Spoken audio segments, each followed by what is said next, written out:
Guys, कसे आहात सगळे? चला बघूया झटपट होणारं चिकन रस्स्याचं कालवण पोट्टेचा मसाला टाकून. रेसिपीला सुरुवात करूया. छानपैकी राईचं तेल फोडून घेऊया. कढई आधीच तापत ठेवलेली होती. त्याच्यामध्ये राईचं तेल ॲड करून घेऊया. छानपैकी आपली कढई ऑलरेडी गरम झालेली आहे, तर तेल तापायला टाईम नाही लागला. त्याच्यामध्ये कांदा आणि कढीपत्ता छानपैकी परतून घेतलेला आहे. नंतर टोमॅटो ॲड करून घेतला, तेही छानपैकी परतून घेतलेलं आहे.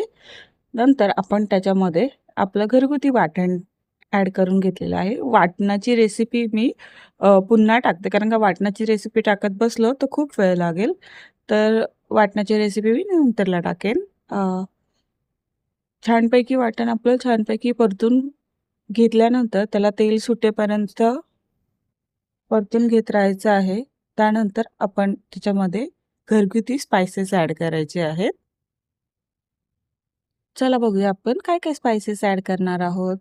तर त्याच्यामध्ये आपण आपली कसुरी मेथी, पोट्टेचा आगरी कोळी मसाला, सॉल्ट, हळद आणि आमचा घरगुती मसाला ॲड करून घेऊन छानपैकी परतून घेतलेला आहे.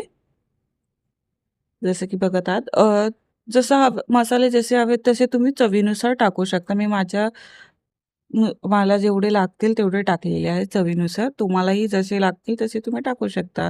आणि कलर बघा कसा छान आलेला आहे ग्रेव्हीला.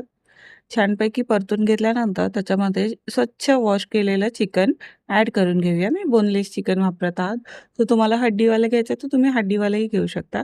चिकन छानपैकी ॲड करून घेऊन छानपैकी परतून घ्यायचं आहे. आणि त्याला त्याच्यामध्ये आपल्याला गरम पाणी ॲड करायचं आहे. तर मी साइड बाय साइड गरम पाणी तापवायला ठेवलेलं आहे. पाण्याला जशी उकळी येईल तशी आपण त्याच्यामध्ये सोडायची आहे. पाणी आपलं साइड टू साइड गरम करायला ठेवलेलं आहे. पाण्याला छानपैकी उकळी आली की आपण आपल्या त्या ग्रेव्हीमध्ये आपण गरम पाणी ॲड करून घेणार आहोत. तोपर्यंत आपण चिकन जळू नये म्हणून सतत परतवत राहायचं आहे. परतून घेतल्यानंतर पाण्याला उकळी आली असेल तर त्याच्यामध्ये पाणीही ॲड करून घ्यायचे आहे. पाण्याला उकळी आलेली आहे तर पाणी ॲड करून घेऊया. त्यानंतर आपण पाणी ॲड करून घेतलं. नंतरला आपल्याला चिकन शिजायला टाईम नाही लागणार गरम पाणी ॲड केलं तर. फक्त 10 ते 15 मिनिटच आपल्याला त्याला बॉईल करून छानपैकी उकळवून घ्यायचा आहे रस्सा आपला. जसं आपल्याला थिकनेस हवा असेल तसं आपल्याला पाणी ॲड करून घ्यायचं आहे. जर थिक हवा असेल तर कमीच पाणी टाका आणि आपल्याला थोडा रस्सा पातळ हवा असेल तर जास्ती पाणी ॲड करून घेऊ शकता. मला लागेल तेवढं मी पाणी ॲड करून घेतलं आणि 10 ते 15 मिनिटं रस्स्याला उकळी येऊ दिली.